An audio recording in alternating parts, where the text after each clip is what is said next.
The Chamber of Measures was built to impress in a way that felt accidental. Its vaulted roof arced impossibly high, threaded with slow, drifting bands of light that suggested a sky no world ever knew. The floor's pole was turned down by a hair, just enough that visitors had to trust their footing, to feel the faint suggestion the room could loosen beneath them. The veil said it encouraged candor. Marcus Hale suspected it mostly produced sore legs. He stood alone at the chamber's heart, boots planted, hands loose at his sides, wearing service-issue armor so plain it read like defiance among the polished ceremonial pieces of the alien entourage. The advisors hovered on slim anti-grav pedestals, their garments whispering with soft power. None of them spoke. The silence did the work. At the far end, raised by both architecture and posture, Sovereign Vela regarded him. At a glance, she was human enough, familiar proportions, steady composure, until the second look revealed the differences, ears that swept backward and then tapered like delicate sails, flicking when the court bored her. They were flicking now. "So," she said, the room's acoustics lending her voice a carefully allocated authority, "this is the human." Marcus fought the reflex to look over his shoulder for another.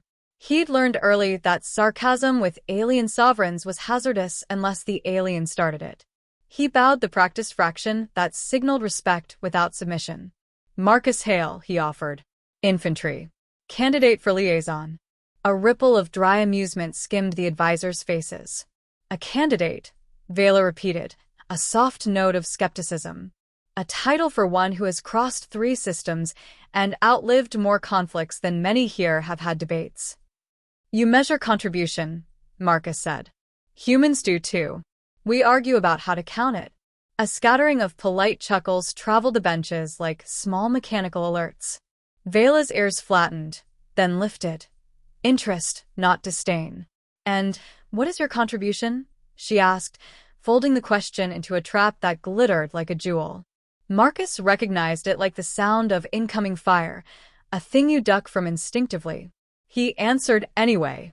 "I'm stubborn enough to keep breathing," he said. "When necessary." There was a short, incredulous cough somewhere in the chamber. One of the elder strategists dropped a staff. Metal clattered and echoed too loud. Vela's smile didn't leave her face exactly. It thinned, as if a mask had been nudged crooked. "Stubbornness," she said. "How quaint." She rose with a smooth deliberateness and came down the dais, as if each footfall were a sentence.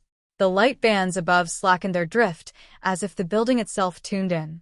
"You humans bring tales," she went on, circling him with the careful attention of a creature inspecting a mechanical curiosity. "Stories of endurance. You claim resilience through doggedness." Up close, Marcus could see the faint metallic shimmer that traced the edges of her pupils, a biological ornament he didn't pretend to understand. "Stories are cheap. Experience is not." "How many battles?" she asked. He told her the truth. 28. The chamber didn't merely go quiet. The ambient stabilizers hiccuped, correcting with a soft thrum. A hovering data glyph nearby dimmed. A strategist's ceremonial baton clattered to the floor. Vela repeated the number, tasting it as if testing a strange fruit. Around them holograms flickered to life.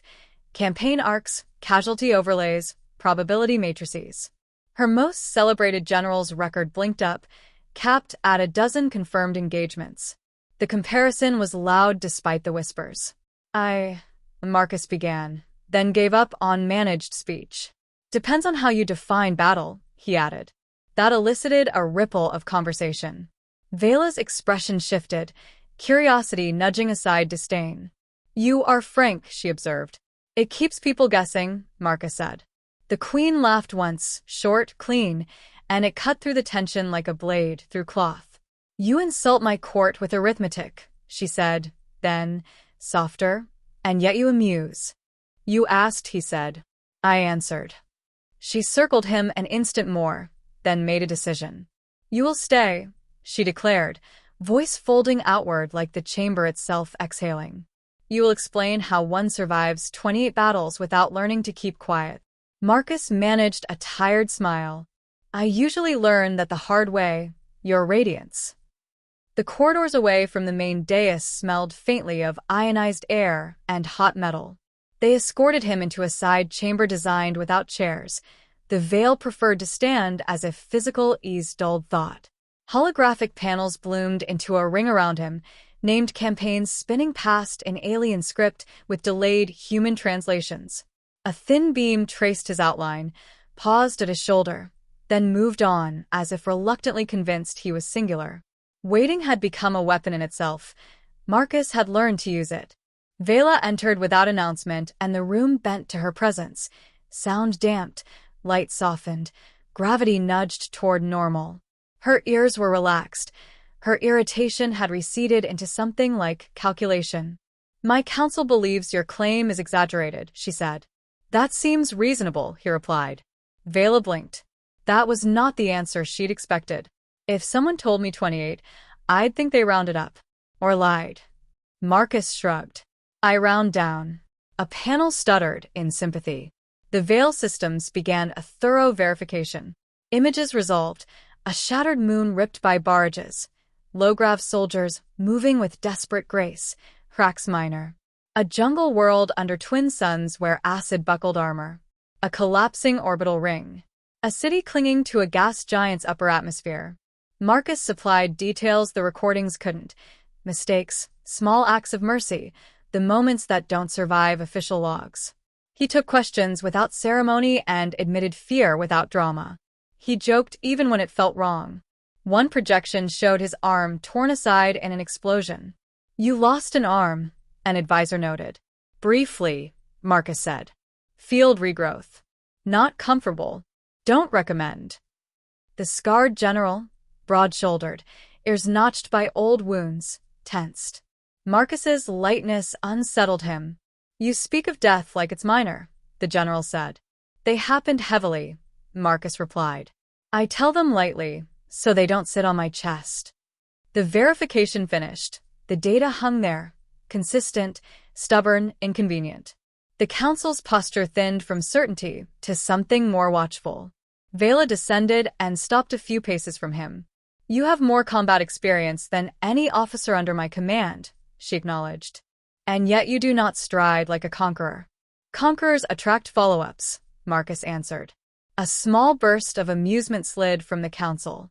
"What did your 28th teach you that the first did not?" she asked. "That surviving is not always winning," he said after a moment, "and pride charges interest." There was a pause that felt like the room reconsidering how it classified things. Vela straightened, folding the new data into her model. "You will remain as an advisor," she said. "For now. Expect objections." "I'll tolerate them," he said. "Mostly." The sessions that followed were clinical and noisy. The Veil loved their models. Layered projections, vectors, casualty curves that moved with satisfying certainty. Marcus stood at the periphery and poked holes with blunt questions. His suggestions were practical and messy, bittersweetly effective. When a simulation insisted surrender would preserve a third of a force, Marcus pointed out cultural assumptions the model ignored. Some species excised weakness, didn't take prisoners. When they argued, he proposed advancing into a killing zone. He countered that unpredictability broke doctrine. Their numbers shivered. The models recalculated. "You assume rational behavior," he said once. "That's generous." The council grew thinner with each rebuttal. Their overconfidence eroded into careful curiosity. Vela listened without spectacle now, her ears a steadying presence rather than an impatient twitch. Days later, on a promenade overlooking the capital, Marcus and the sovereign talked without counsel.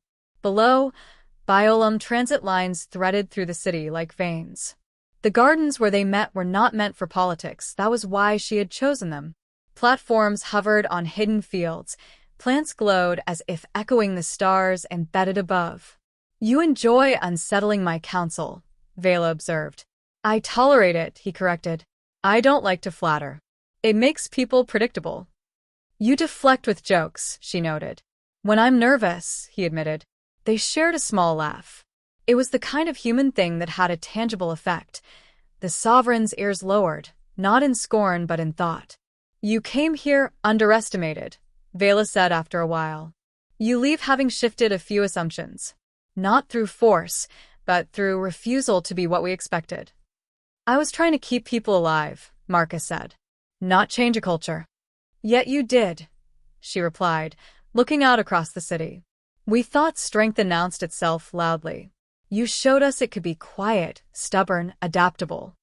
When the council formally weighed his place, the decision was practical, not unanimous, but accepted. They offered rank, he refused. Titles carried expectation. He liked the freedom to be messy and effective. Weeks later, as threats gathered on the edges of mapped space and projections spun new alarms, Vela turned to him in the high chamber and said plainly, "When this comes, will you stand with us?" "Yes," Marcus said without hesitation. "And if we can't win, we'll survive what we can." They watched the city breathe beneath them, an empire learning to be flexible. The sovereign's admission that she had been wrong about what experience looks like landed heavy and honest. Laughter threaded through the hall like a recalibration, sharp, human, necessary. When he left, there was no ceremony. The launch bay hummed. His craft took the sky with a single, quiet pulse. 28 battles had taught Marcus how to survive. This one had taught him when to stop counting and simply stand. For once, that felt like victory.